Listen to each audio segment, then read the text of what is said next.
కూటమి సర్కార్ సంక్రాంతి కానుకిచ్చింది. బకాయిలకు మోక్షం కల్పించింది. వివిధ వర్గాలకు బిల్లుల చెల్లింపుకు సంబంధించి గత ప్రభుత్వం పెండింగ్ పెట్టగా కూటమి సర్కార్ అందరికీ ఒకేసారి విముక్తి కల్పించింది. 6,700 కోట్ల బకాయిల చెల్లింపుకు కూటమి సర్కార్ ఆమోదం తెలపడంతో వారంతా సంతోషంలో మునిగిపోయారు. అసలు బిల్లులు పెండింగ్ పడ్డం గత సర్కార్ వైఫల్యమా? ఎందుకు జగన్ హయాంలో క్లియర్ చేయలేకపోయారు? 1,30,000 కోట్ల బిల్లులు పెండింగ్లో పెట్టారా?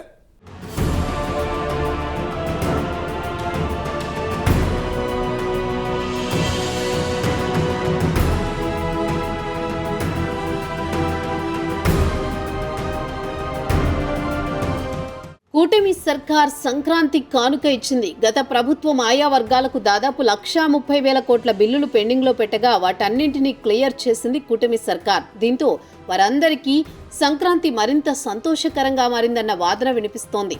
జగన్ హయాంలో రాష్ట్రానికి పన్నుల ద్వారా వచ్చే ఆదాయంతో పాటు అప్పులు తీసుకువచ్చి మరీ పప్పు బెల్లాలు పంచారు అన్న వాదన ఉంది. అయితే హాస్పిటల్స్కు సంబంధించి, విద్యార్థుల ఫీజు బకాయిలకు సంబంధించి, అదేవిధంగా కాంట్రాక్టర్లకు సంబంధించి ఇలా ఆయా వర్గాల బిల్లులన్నీ పెండింగ్లో పెట్టేశారు జగన్. వస్తున్న ఆదాయం, తెస్తున్న అప్పులు అన్నీ పప్పు బెల్లాలకే సరిపోతుండడంతో బకాయిలను పెండింగ్లో పడేసింది గత జగన్ సర్కార్.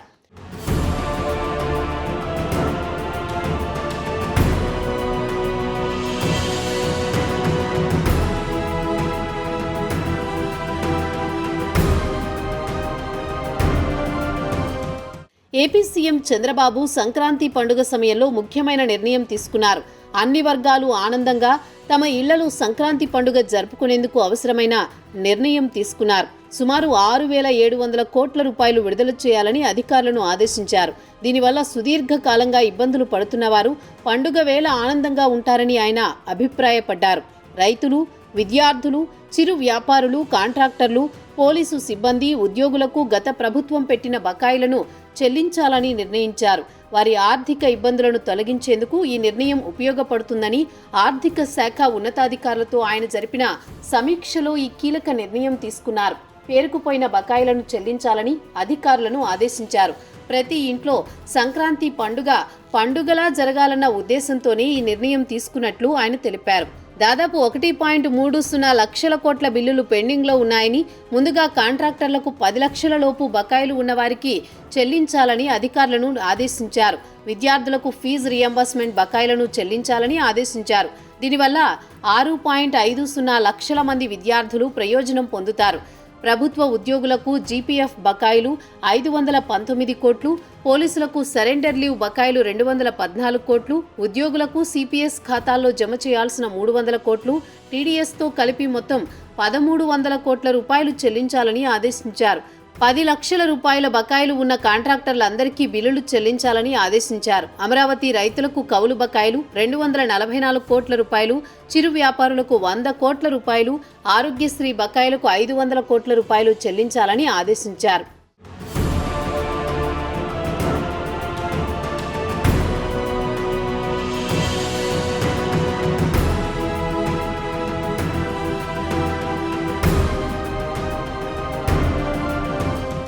వైసీపీ హయాంలో బకాయిలు బాగా పేరుకుపోయాయని, ఇప్పుడు తమ ప్రభుత్వం అవన్నీ క్లియర్ చేస్తోందని కూటమి శ్రేణులు అంటున్నాయి. నిజానికి జగన్ సంక్షేమ విషయాలపై దృష్టి పెట్టి మిగతావి పట్టించుకోవడం లేదన్న విమర్శలు ఎదుర్కొన్నారు. అంతేకాదు జగన్ మీద చివరకు సంక్షేమ పథకాలు తీసుకున్న వారిలోనూ వ్యతిరేకత రావడం వల్లే ఘోర ఓటమి ఎదురైందన్న వాదనలు ఉన్నాయి. సంక్షేమం పేరుతో 3 రూపాయలు ఇచ్చి 6 రూపాయలు లాక్కుంటూ పాలన సాగించిన జగన్ను ఏపీ ప్రజలు పాతాళానికి తొక్కేశారని సర్వత్రా చర్చ జరిగింది.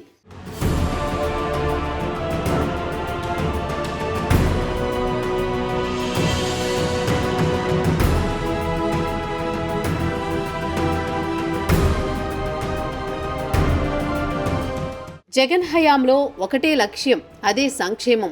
సంక్షేమ పథకాల కోసం జగన్ అప్పులు సైతం ఎడాపెడా చేశారు. రాష్ట్రానికి వచ్చే ఆదాయం మాత్రమే కాదు, అప్పులు తేవడం, తాకట్టులు పెట్టడం, ఇలా అన్ని డబ్బులు సంక్షేమ పథకాల కోసం వెచ్చించారు. చివరకు ఏ బిల్లులు చెల్లించలేకపోయారు. కాంట్రాక్టర్లైతే జగన్ హయాంలో తలలు బాదుకున్న పరిస్థితి. గ్రామాల్లో సర్పంచులు, ఇతర కాంట్రాక్టర్లు అభివృద్ధి కార్యక్రమాలు చేసినా బిల్లులు రాలేదు. కాలేజీలకు ఫీజు రియంబర్స్మెంట్లు చెల్లించలేకపోయారు జగన్. ఉద్యోగుల డబ్బు, పెన్షనర్లు డబ్బు, ఇలా ఏవీ చెల్లించలేకపోయారు. అన్ని సంక్షేమ పథకాలు అన్నట్లుగా పరిస్థితి సాగింది. దీంతో బకాయిలు చెల్లించలేకపోయారు. అన్ని వర్గాల ఆగ్రహాన్ని చవిచూశారు.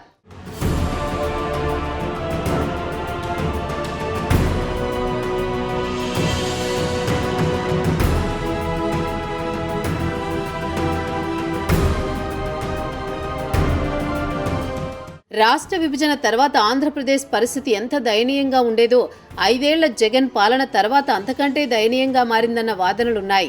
కారణాలందరికీ తెలుసు. సంక్షేమ పథకాల కోసం లక్షల కోట్ల అప్పులు, ఆ అప్పులు సరిపోకపోవడంతో ప్రభుత్వ ఆస్తులను కూడా తాకట్టు పెట్టేశారు. సుమారు 10 లక్షల కోట్ల అప్పులు చేసినా కాంట్రాక్టర్లకు బకాయిలు చెల్లించనే లేదు. వాటి కోసం కాంట్రాక్టర్లు నేటికి కడప, తాడేపల్లి ప్యాలెస్లకు వచ్చి జగన్ని నిలదీస్తూ ఉన్నారు. పెండింగ్ బిల్లులు కలుపుకొని మొత్తం 1.30 లక్షల కోట్ల బకాయిలు చెల్లించాల్సి ఉందని సీఎం చంద్రబాబు నాయుడు చెప్పారు. ఈ నిర్వాకం గురించి జగన్, వైసీపీ నేతల కంటే మరెవరికి బాగా తెలుస్తుంది? అయినా ఎన్నికల హామీలు ఎందుకు అమలు చేయడం లేదంటూ కూటమి ప్రభుత్వాన్ని నిలదీస్తూనే ఉన్నారు వైసీపీ నేతలు. కానీ జగన్ ప్రభుత్వ నిర్వాకం, రాష్ట్ర ఆర్థిక పరిస్థితి గురించి రాష్ట్ర ప్రజలకు తెలియంది కాదు. కనుకనే ఎన్నికల హామీల గురించి ప్రభుత్వంపై ఒత్తిడి చేయడం లేదు. జగన్ హయాంలో చిన్న కాంట్రాక్టర్లను పెద్దగా పట్టించుకునేవారు కారు. కానీ చంద్రబాబు, పవన్లకు వారి సమస్యల గురించి తెలుసు కనుక బకాయిలు విడుదల చేశారు. తద్వారా 26,000 మందికి ఊరట లభిస్తుంది. జగన్ ముఖ్యమంత్రిగా ఉన్నప్పుడు ఉద్యోగులు దాచుకున్న జీపీఎఫ్ సొమ్ము కూడా వాడేసుకున్నారు. టీడీఎస్ కింద మరో 265 కోట్లు చెల్లించాల్సి ఉంది. కూటమి సర్కార్ ఆ బకాయిల కోసం 1,300 కోట్లు మంజూరు చేశారు. జగన్ హయాంలో అమరావతి రైతులు ఎన్నెన్నో అవమానాలు, వేధింపులకు గురయ్యారు. కానీ కూటమి సర్కార్ కౌలు రైతు బకాయిలు 244 కోట్లు విడుదల చేసింది. జగన్ ఆరోగ్యశ్రీ పథకం పేరు చెప్పుకొని రాజకీయంగా లబ్ధి పొందారు. కానీ ఆరోగ్యశ్రీ ఆసుపత్రులకు బిల్లులు చెల్లించలేకపోయారు. కూటమి సర్కార్ ఆ బకాయిల కోసం 500 కోట్లు విడుదల చేయాలని అధికారులను ఆదేశించింది. ఫీజు రియంబర్స్మెంట్ కోసం 788 కోట్లతో సహా అన్నీ కలిపి 6,700 కోట్లు తక్షణం చెల్లించాలని సీఎం చంద్రబాబు అధికారులను ఆదేశించారు. జగన్ చేసిన అప్పులకు, వాటి వడ్డీలకే రాష్ట్ర ఆదాయంలో చాలా భాగం వెళ్లిపోతున్నప్పటికీ పెండింగ్ బిల్లుల చెల్లింపు జరగక చిన్న కాంట్రాక్టర్లు, ఆరోగ్యశ్రీ ఆసుపత్రులు, కాలేజీలు, ఉద్యోగులు పడుతున్న ఇబ్బందులను దృష్టిలో ఉంచుకుని ముందుగా వారందరికీ చెల్లిస్తున్నామని సీఎం చంద్రబాబు చెప్పారు.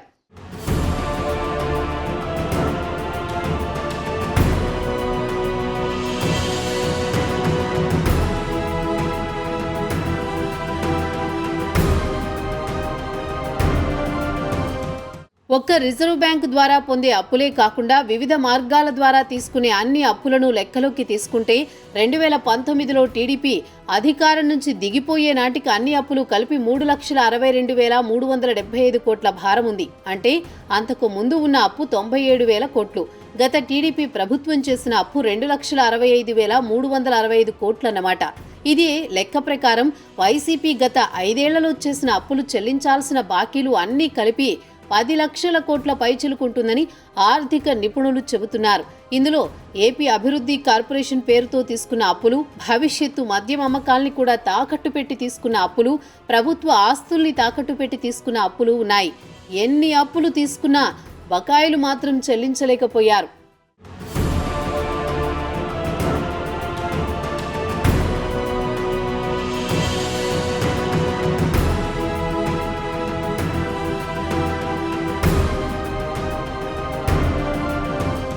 అభివృద్ధి, సంక్షేమం రెండూ ముఖ్యమే. ఇందులో ఏ ఒక్కటి విస్మరించినా ప్రమాదమే, తిరస్కరణ తప్పదు. అయితే దేనికైనా ఒక హద్దుంటుందన్నట్టుగా ఉచిత పథకాలకు సంబంధించి ఒక లిమిట్ ఉంటుంది. రాష్ట్రానికి వచ్చే ఆదాయం, అప్పులు, ఖర్చులు లెక్క చూసుకుని ఖర్చు పెడితే ఎవ్వరికీ ఇబ్బంది ఉండదు. ఓటు బ్యాంకు రాజకీయం కోసం పాలకులు పరిధి దాటితే ఏం జరుగుతుందో జగన్మోహన్ రెడ్డి ఉదాహరణ. ఓటు బ్యాంకు రాజకీయాలు వర్కౌట్ కాకపోగా వ్యవస్థలు నాశనం అవ్వటం ఖాయం. ఆ ఇంపాక్ట్ అందరిపైన పడుతుంది. ఒక్కరి రాజకీయ ప్రాపకం కోసం అందరూ నష్టపోక తప్పదు. కూటమి పాలనలో సరికొత్త విధానాలతో దూసుకుపోతున్నారు పవన్, చంద్రబాబు. ఇప్పటికే అనేక మార్పులు చూపిస్తున్నారు. జగన్ హయాంలో బిల్లులు రాకపోయేసరికి సొంత పార్టీ వారే వైసీపీని వ్యతిరేకించిన పరిస్థితి. గత ప్రభుత్వానికి ఇప్పటి ప్రభుత్వానికి తేడా ఇది అంటూ కూటమి శ్రేణులు జోరుగా ప్రచారం చేసుకుంటున్నాయి. మరి రోజు రోజుకు సంస్కరణలతో జనంలో బలం పెంచుకుంటున్న కూటమిని ఎదుర్కోవటం జగన్కు సాధ్యమా?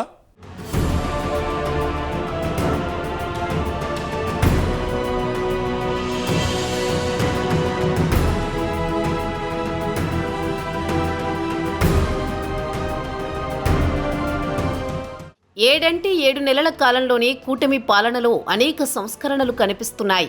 ప్రత్యేకించి డిప్యూటీ సీఎం పవన్ పాలనలో అత్యంత వేగంగా అడుగులు వేస్తూ దూసుకుపోతున్నారు.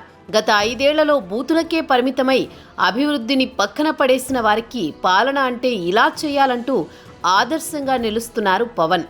దేశ రాజకీయాల్లో సైతం ఇప్పుడు ఎక్కడ చూసినా పవన్ కళ్యాణ్ పేరే వినిపిస్తోంది.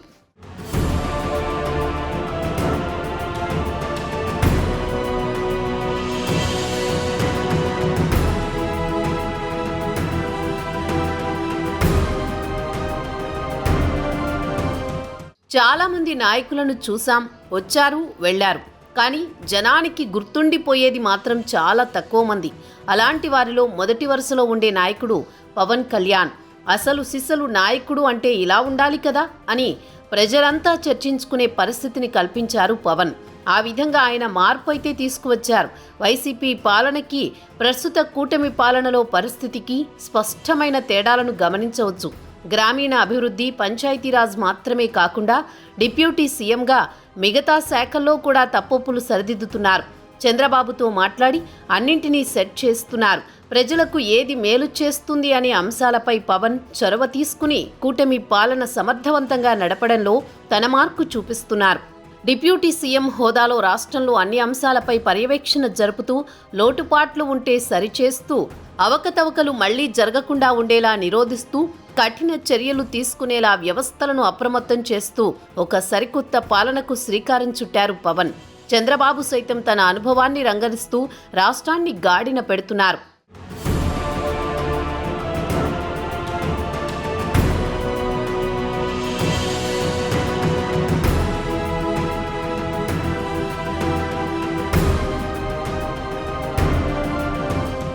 కూటమి దూకుడును తట్టుకుని మళ్లీ వైసీపీ పుంజుకోవడం ఇప్పట్లో సాధ్యం కాదేమో. అందుకే జగన్ సరికొత్త వ్యూహాలతో మళ్లీ పుంజుకోవాలని చూస్తున్నట్లు రాజకీయ వర్గాల్లో చర్చ జరుగుతోంది. కార్యకర్తలను విస్మరించడం వలన వైసీపీ ఘోర ఓటమికి కారణమని ఆ పార్టీ వర్గాల్లో చర్చ జరిగింది. అయితే కొంతవరకు వైసీపీ ఓటమికి అది కూడా ఒక కారణంగా భావించవచ్చు. ఎందుకంటే వైసీపీ కోసం పనిచేసిన ఎవరినీ కూడా జగన్ దగ్గరకు తీయలేదట. కేవలం ఆ నలుగురిని మాత్రమే జగన్ ప్రాధాన్యత ఇచ్చి పెద్దపీట వేశారు. గత జగన్ సర్కారులో కూడా వారిదే పెత్తనం. ఇక ఓటమి తర్వాత కూటమి దూకుడు తట్టుకోలేక జగన్ మళ్లీ పార్టీ పుంజుకోవాలంటే కార్యకర్తలు ముఖ్యమని భావిస్తున్నారట.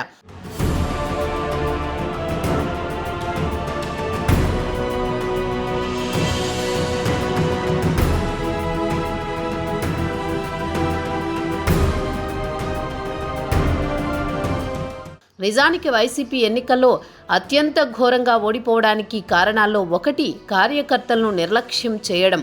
కాంగ్రెస్ పార్టీకి రాజీనామా చేసినప్పటి నుండి అధికారంలోకి వచ్చే వరకు 12 ఏళ్ల పాటు తనతోనే ఉంటూ ఎన్నో కష్టాలు పడ్డ వారందరినీ అధికారంలోకి వచ్చిన తర్వాత జగన్ మర్చిపోయారన్న విమర్శలున్నాయి.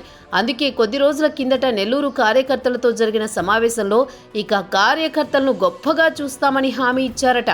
2014-19 మధ్య కాలంలో పార్టీకి సైనికుల్లా మారి సార్వత్రిక ఎన్నికల యుద్ధాన్ని దగ్గరుండి గెలిపించిన కార్యకర్తలు జగన్ సీఎం అవగానే కనిపించకుండా పోయారు. జగన్ ఫోకస్ అంతా సచివాలయ వ్యవస్థ మీదే ఉంది తప్ప పార్టీ కోసం కష్టపడిన కార్యకర్త మీద లేకుండా పోయింది. సర్పంచ్లు, ఎంపీటీసీలు, జెడ్పీటీసీలు, వార్డు మెంబర్లు, కాంట్రాక్టర్లు ఇలా అందరూ నాడు నేడు పనుల్లో భారీగా డబ్బులు పెట్టి బిల్లుల కోసం తిరిగి చివరికి పార్టీ మిమ్మల్ని వదిలేసింది అనే స్థాయిని వారిని తీసుకువచ్చింది వైసీపీ. తీరా ఎన్నికల సమయానికి నియోజకవర్గ ఇన్ఛార్జీలను మార్చి భారీ తప్పటడుగు వేసింది. ఇక్కడ కూడా నష్టపోయింది కార్యకర్తే. ఎందుకంటే కొత్తగా వచ్చిన సమన్వయకర్తను క్షేత్రస్థాయిలో ఉన్న కార్యకర్త ఎవరో తెలియదు. సమన్వయకర్త కార్యాలయం చుట్టూ తిరిగిన వారే తమ కార్యకర్తలని భావించే రాజకీయ నాయకులున్న జనరేషన్ ఇది. నియోజకవర్గానికి సమన్వయకర్తలు వస్తుంటారు, పోతుంటారు. కానీ కార్యకర్త లోకల్ అనే విషయాన్ని అధిష్టానం గుర్తించలేదు. ఫలితంగా కార్యకర్తలంతా చెల్లాచెదురైపోయారు.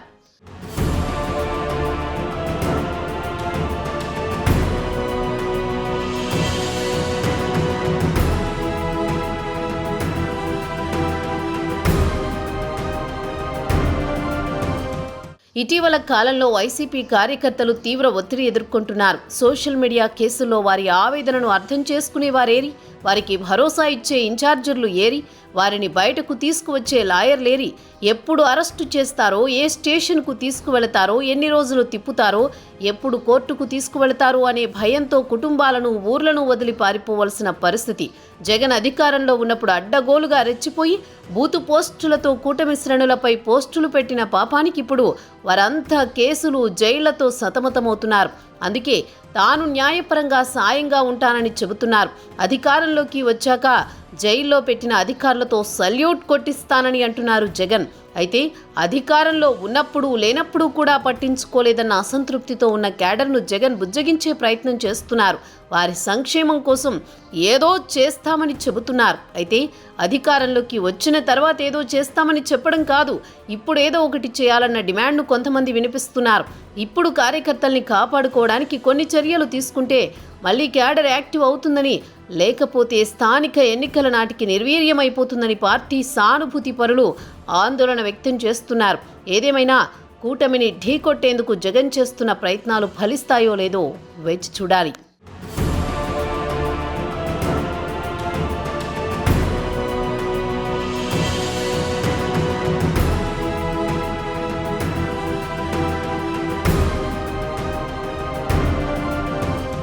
ప్రజలతో ఎన్నుకోబడ్డం అనేది అందరికీ సాధ్యపడదు. కానీ 151 సీట్ల మెజార్టీతో 2019 ఎన్నికల్లో జగన్ను టాప్లో కూర్చోబెట్టారు ఏపీ ప్రజలు. ఆయన మాత్రం ప్రజల నమ్మకం నిలబెట్టుకోలేకపోయారు. ఫలితంగా 2024 ఎన్నికలకు వచ్చేసరికి 11 సీట్లతో పతనమైపోయింది వైసీపీ. జగన్ అధికారంలో ఉన్నప్పుడు అనుసరించిన విధానాలు, అదేవిధంగా జగన్ సర్కార్ పాలసీలు ఇతరులకే కాకుండా సొంత వైసీపీ వారికి సైతం గట్టి దెబ్బే కొట్టాయి. దీంతో సొంత వారే జగన్ను కాదు పొమ్మన్న పరిస్థితి. మరి జగన్ హయాంలో జరిగిన డ్యామేజీలు పూడ్చుకుంటూ ముందుకెళ్తున్న కూటమి సర్కార్ మునుముందు ఇంకెన్ని సంస్కరణలు తెస్తుందో వేచి చూడాలి. ఇది ఇవాల్టి బర్నింగ్ ఇష్యూ. మరో ఎపిసోడ్తో మళ్ళీ కలుద్దాం. Keep watching prime 9 news. నిజం ఇదే మా ఇష్టం.